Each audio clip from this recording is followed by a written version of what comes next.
અમદાવાદના હાટકેશ્વર બ્રિજને લઈને સૌથી મોટા સમાચાર સામે આવી રહ્યા છે। હાટકેશ્વર બ્રિજ તોડવાની કામગીરી શરૂ કરવામાં આવી। પ્રથમ તબક્કાની બ્રિજની ઉપરના રોડને તોડવાની કામગીરી હાથ ધરવામાં આવી છે। આગામી દિવસમાં બેરિકેડિંગ કરી બ્રિજ ઉતારવાની કામગીરી શરૂ કરાશે। મહારાષ્ટ્રની શ્રી ગણેશ નામની એજન્સી દ્વારા બ્રિજ ઉતારવાની કામગીરી શરૂ કરાઈ છે। 3.90 કરોડના ખર્ચે બ્રિજ ઉતારવાની શરત મંજૂર કરાઈ છે ટેન્ડરમાં।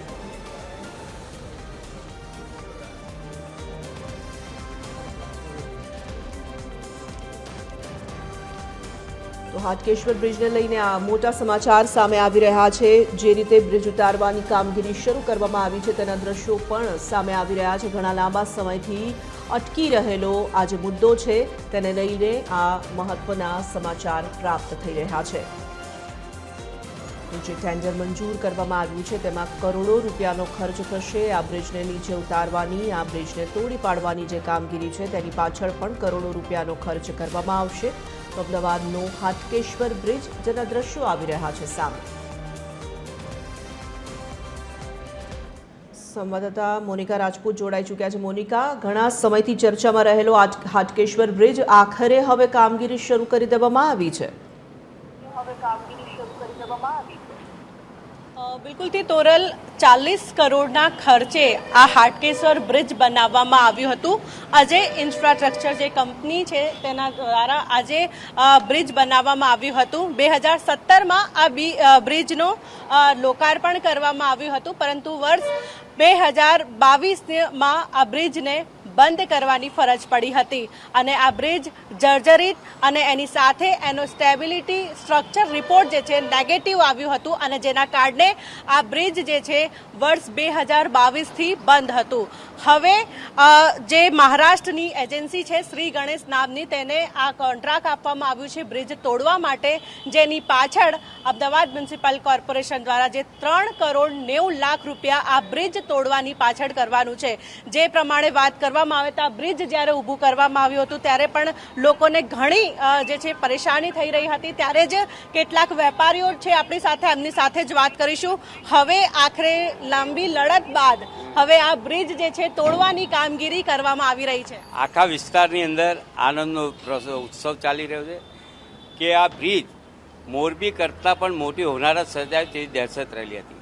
કેમ કે અનેક અલગ અલગ લેબની અંદર ચેક કર્યું, રૂડકી હોય કે બીજા હોય, અને FSLએ પણ જે પિલ્લરના કોરિંગ કરીને 18 ઇંચ કોરિંગ કરીને જે સેમ્પલો લીધા એ પણ નિષ્ફળ ગયા છે અને મટીરિયલ બી એકદમ નિષ્ફળ ગયું છે। ત્યારે વારંવાર રજૂઆત કરી હતી કે તમે આને તોડો, બ્રિજ તોડો અને હોનારત રોકો।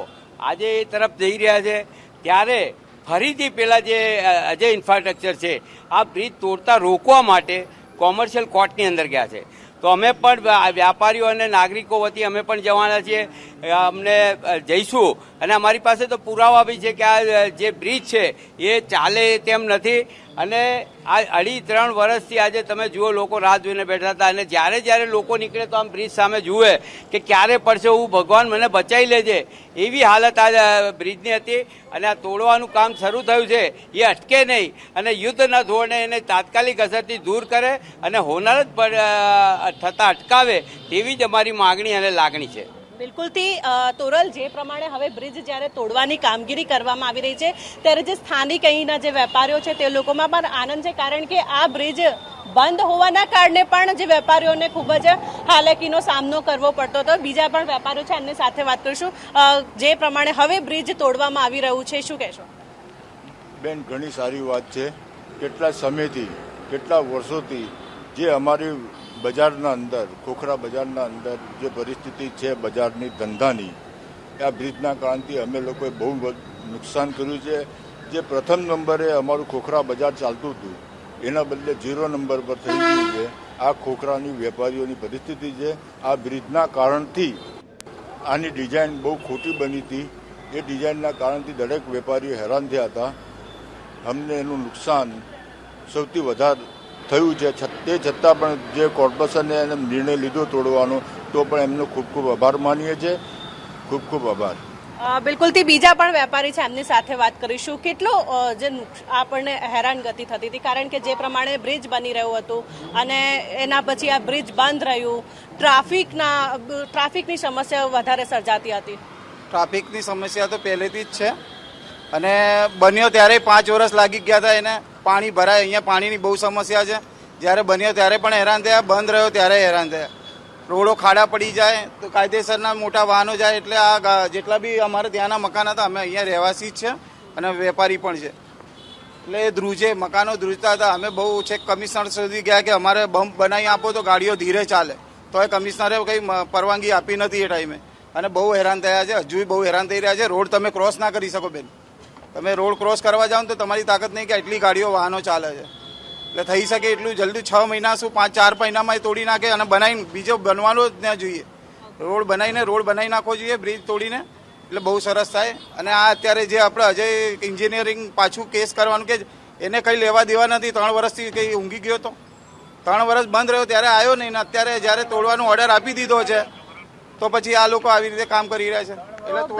બિલકુલથી હવે જે પ્રમાણે હવે વેપારીઓ દ્વારા પણ એવું કહેવામાં આવી રહ્યું છે કે હવે જ્યારે બ્રિજ તોડવામાં આવી રહ્યું છે તો હવે બીજી વખત આ બ્રિજ ન બનાવવામાં આવે અને સીધું જ રોડ જે છે અહીં બનાવવામાં આવે. પરંતુ હું ફરી એકવાર આપને દ્રશ્યો બતાવવા માંગીશ કે આ જે બ્રિજની જ્યારે તોડવાની કામગીરી કરવામાં આવી રહી છે, હાલ તો પ્રથમ તબક્કાએ જે છે આ જે રોડને તોડવાની ઉપરની કામગીરી જે છે શરૂ કરવામાં આવી છે અને ત્યારબાદ બેરિકેડ લગાવીને અલગ અલગ તબક્કામાં આ હાટકેશ્વર બ્રિજની કામગીરી જે છે 2 થી 3 મહિના સુધી આ કામગીરી કરવામાં આવશે અને ત્યારબાદ સંપૂર્ણપણે આ હાટકેશ્વર બ્રિજ જે છે તોડી દેવામાં આવશે.